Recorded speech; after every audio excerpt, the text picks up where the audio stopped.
কোটি কোটি মোহামেডান ক্লাবের যারা সমর্থক, এই সমর্থক গোষ্ঠীর মধ্যে একটা আশার সঞ্চার হয়েছে।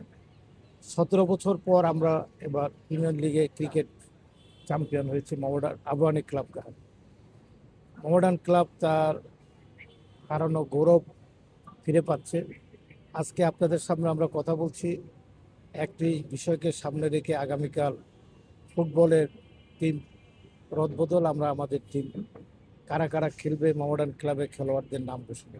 আমরা আশা করি এই আমাদের মেম্বার অ্যাডমিন বলেছেন যে খেলোয়াড়রা যদি সুস্থ থাকে, তারা ভালো পারফরমেন্স করে, আল্লাহ যদি আমাদের উপর বিরাগভাজন না হয়, তা আমার মনে হয় বাংলাদেশের এবারকার সবচেয়ে সেরা টিম মোহামেডান স্পোর্টিং ক্লাব করছে।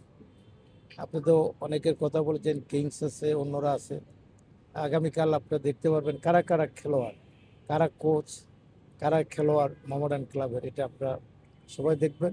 আমরা অত্যন্ত আশাবাদী, শুধু ফুটবল নয়, ক্রিকেট এবং অন্যান্য যে হকি, এতো আমরা চ্যাম্পিয়ন টিম করবো ইনশাল্লাহ। আপনার আশপাশের মানুষদের কাছ থেকে কেমন সাপোর্ট পেয়েছেন? লাইক ফুটবল, যেহেতু ফুটবলের দলবদল, ফুটবল কমিটির চেয়ারম্যানের কতটুকু ইনভলভ ছিল, সবকিছু মিলে সব কিছু মিলে আমরা আশাতে পাচ্ছি, সারা পাচ্ছি। এবার দেখবেন কালকে এই ক্লাব প্রাঙ্গণ ভরে যাবে এবং সারা বাংলাদেশে একটা উদ্দীপনা সৃষ্টি হয়েছে। আমাদের বিএনপির মহাসচিব, স্থানীয় সরকার মন্ত্রী, উনি বলেছেন যে আমি দেখতে চাই ফুটবল মাঠে আগের মতো উন্মাদনা, মারামারি হচ্ছে এই টিম এর সাথে আবাহনী মোহামেডানের যে উত্তেজনা, এই উত্তেজনাটা যেন মাঠে ফিরে আসে, উনি এটা দেখতে চান।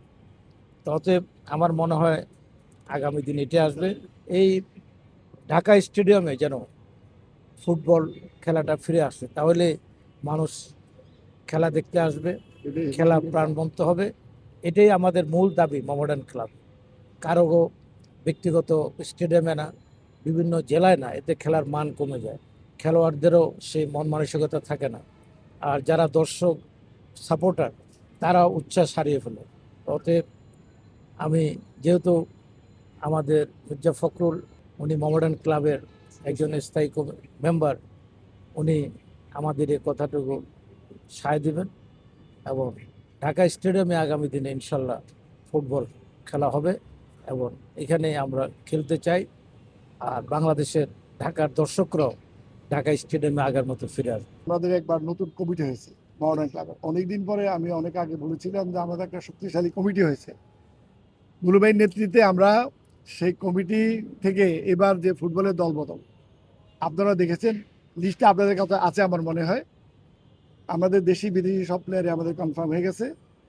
আমরা মোহামেডান ক্লাবে যারা স্থায়ী সদস্য আছে আমাদের, এরা অনেকে অনেক বিভিন্ন ক্লাবের সাথে জড়িত, বাট অনেকে আছে যারা স্পোর্টিং ক্লাবের সাথে জড়িত না।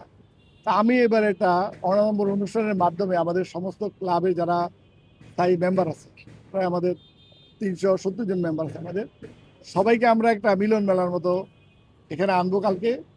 এনে আমরা একদম মহাভারতের ঐতিহ্য যেখানে ছিল, ওইভাবে আমরা এবার দল বদলটা করার জন্য আমরা পরিকল্পনা করেছি।